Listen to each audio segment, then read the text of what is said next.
तोहरे बिना अधूरा लागे साजना, सांस में बसल बानी तू ही सपना।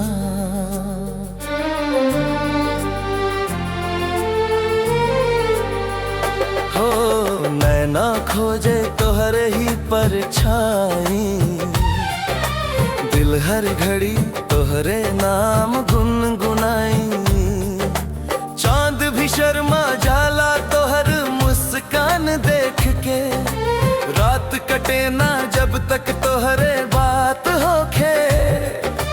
दिल के कोना कोना तोहसे भर गइल, पहली नजर में ही हम तोहर हो गइल।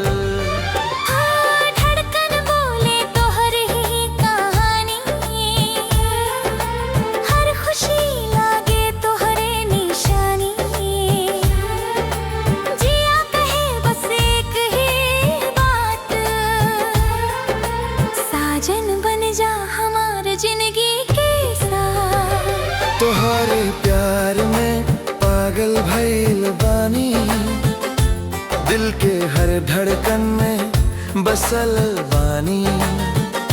तोहरे प्यार में पागल भइल बानी, दिल के हर धड़कन में बसल बानी।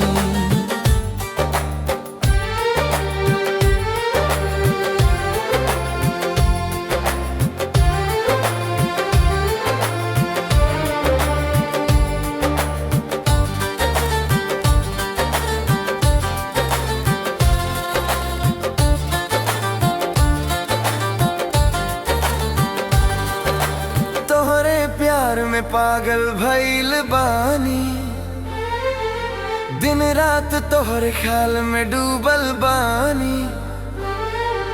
तोहरे बिना न जिए के सहारा, साजना तू ही हम हमार सारा।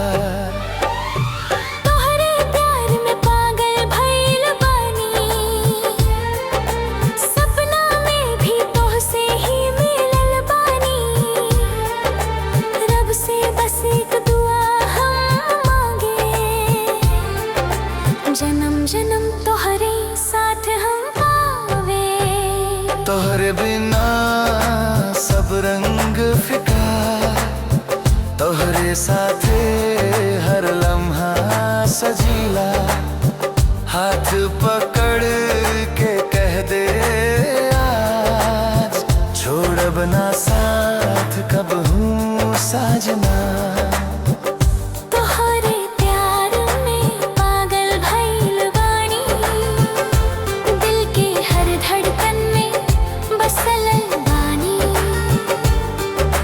तोहरे बिना अधूरी हर राह, साजन तू ही हो हमार चाह। तोहरे प्यार में पागल भइल बानी, हर खुशी तोहरे नाम लिखल बानी। जियत मरत बस तोह से नाता, साजना तू ही हो हमार दाता।